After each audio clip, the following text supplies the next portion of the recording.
en heren, voor u staan klaar de deelnemers van de tweede wedstrijdronde van het Friese kampioenschap, wedstrijdgroep 5. We hebben 3 categorieën voor de prijzen. En we gaan beginnen met categorie Senior F. Hier hebben we 3 medailles. Op de derde plaats van de Stormfries Ijlst, Carlijn Lammers.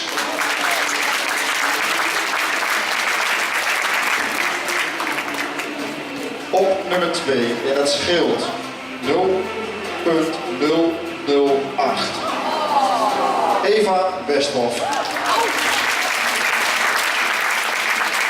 En op de eerste plaats van VNV Gerij, Lisanne Vonk.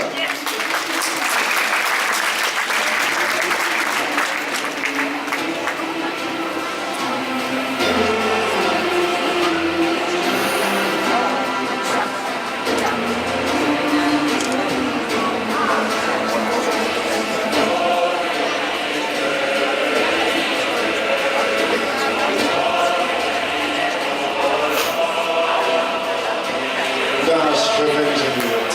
Dan weer terug in de plaats.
Jullie mogen terug naar uw plaats, dan krijgen jullie muziek voor de afmars en dan gaan we straks beginnen met de warming-up 1:15 voor de wedstrijd 3.